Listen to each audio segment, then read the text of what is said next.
I think it makes a big difference. I think it matters a great deal that the American people get the truth. I think they have the right to be told the truth. I think they have the right to know what happens. And I think it makes a big difference whether or not the American people have the confidence that the President and the administration is being truthful with them. So I guess my question is, do you agree with that point? Are you willing to work with me, or do you basically kind of agree with Hillary Clinton that that's kind of yesterday's news and let's move on?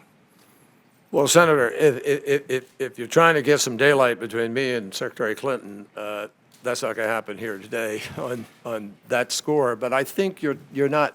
I think you're talking past each other. I don't think that. Could be. I don't think that was the question. I think that if your question is, should the American people get the truth and does it matter, Hillary Clinton would say yes, and I say yes. But that's not what I think she was referring to. I think what she was referring to was sort of the question of you know, the sequencing and the timing of how particular information came in with respect to the talking points and the public statements that were made. Will you work with me then on an ongoing basis then, so we can get that behind us, so we can find out what actually happened, and then we can move beyond that? I mean, can you just make that commitment to me? Well, I think, Senator, in all fairness, I think we do know what happened. I think that it is very clear. Were you at the briefing with the tapes? No.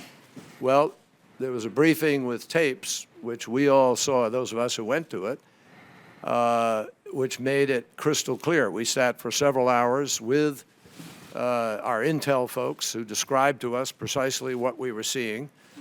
We saw all of the events unfold. We had a very complete and detailed description. Yes, but we know what happened in Benghazi now because we have the reports. What we don't know is why we were misled. But again, I'm just looking to make sure that you as Secretary of State will work with me so we actually do find out what the administration knew, again, how they misled the American public. Senator, in fairness, I don't want the American people to be left with a misimpression here. When you say why we were misled, that implies an intent to actually mislead you somehow. I think that there was a description of a variance in talking points. I don't know why that happened, but there was a description of that.